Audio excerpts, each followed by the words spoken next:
Good morning all of you. Class 8th Hindi व्याकरण, आपका lesson है उपसर्ग। तो कल हम लोग पढ़ रहे थे हिंदी के उपसर्ग और उर्दू फारसी के उपसर्ग। तो चलिए आज हम पढ़ेंगे अंग्रेजी के उपसर्ग। तो देखिए, उपसर्ग है अंग्रेजी का सब। ये सब उपसर्ग है, इनसे बने शब्द देखिए। सब इंस्पेक्टर, सब कमेटी, सब जज। अब जज में जब हम सब उपसर्ग लगा दिए तो इस शब्द का अर्थ बदल गया। ऐसे ही कमेटी में जब हम सब उपसर्ग लगा दिए तो हो गया, नया शब्द बन गया सब कमेटी और इसका अर्थ बदल गया। ऐसे ही इंस्पेक्टर में जब हम सब उपसर्ग लगा दिए तो एक नया शब्द बन गया सब इंस्पेक्टर और इस शब्द का अर्थ बदल गया। आगे देखते हैं। ऐसे ही देखिए डिप्टी, ये अंग्रेजी उपसर्ग है ये भी। तो deputy collector, deputy commissioner, deputy director. तो डायरेक्टर में जब हम डिप्टी उपसर्ग लगा दिए तो शब्द का अर्थ बदल गया। कमिश्नर में भी जब हम डिप्टी उपसर्ग लगा दिए तो शब्द का अर्थ बदल गया। ऐसे ही कलेक्टर में भी जब हम डिप्टी उपसर्ग लगा दिए तो शब्द का अर्थ बदल गया। ऐसे ही देखिए हेड है, head clerk, head Munshi, head master, head constable. और ये चीफ है, chief minister, chief justice, chief engineer, chief commissioner. ऐसे ही देखिए जनरल है, जनरल उपसर्ग है। तो मैनेजर में जब हम जनरल उपसर्ग लगा दिए तो हो गया जनरल मैनेजर। और जनरल मर्चेंट, जनरल स्टोर। और ये देखिए जनरल बोगी। आगे देखिए असिस्टेंट, असिस्टेंट तो assistant manager, assistant teacher, assistant staff. तो अब ये स्टाफ में ये असिस्टेंट लगा दिए तो नया शब्द बन गया असिस्टेंट स्टाफ। टीचर में जब असिस्टेंट लगा दिए तो असिस्टेंट टीचर। मैनेजर में जब हम असिस्टेंट लगा दिए तो हो गया असिस्टेंट मैनेजर। ऐसे देखिए वाइस है, vice captain, vice principal, vice admiral और वाइस प्रेसिडेंट।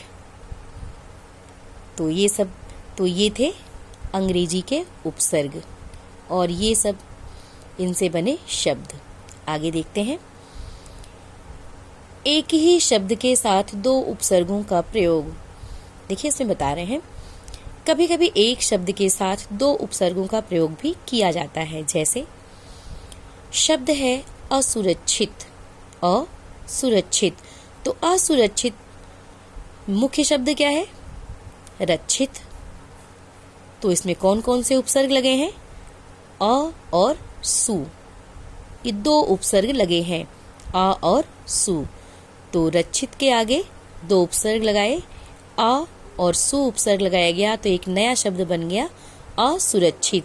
ऐसे ही देखिए शक्ति, शक्ति एक मुख्य शब्द है और इसमें जब हम दो उपसर्ग लगा दिए अन और आ उपसर्ग लगा दिए तो ये दोनों उपसर्ग लगा के एक नया शब्द बन गया अनासक्ति। ऐसे ही देखिए गठित ये शब्द है, इसके आगे हम दो ये उपसर्ग लगा दिए सु और सम। तो ये दो उपसर्ग लगा देने से एक नया शब्द बन गया सुसंगठित। ऐसे ही और भी हैं, इसको देख लीजिएगा। आगे देखिए, ये आओ दोहराएं, एक नज़र इस पे भी डाल लेते हैं।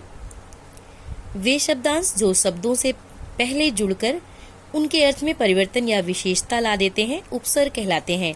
तो देखिए इसमें बता रहे हैं कि हम इस लेसन में क्या पढ़े। तो वे शब्दांश जो शब्दों से पहले जुड़कर उनके अर्थ में परिवर्तन या विशेषता ला देते हैं उन्हें हम क्या कहते हैं? उपसर्ग कहते हैं। और इस लेसन में हम ये भी पढ़े कि हिंदी में कितने प्रकार के उपसर्गों का प्रयोग किया जाता है। तो हिंदी में 5 प्रकार के उपसर्गों का प्रयोग किया जाता है। कौन कौन सा? संस्कृत के उपसर्ग, उपसर्ग की तरह प्रयोग किए जाने वाले संस्कृत के अव्यय, और हिंदी के उपसर्ग, उर्दू फारसी के उपसर्ग, अंग्रेजी के उपसर्ग। तो कभी कभी एक ही शब्द के साथ दो उपसर्गों का प्रयोग किया जाता है, जो आप अभी पढ़े ये।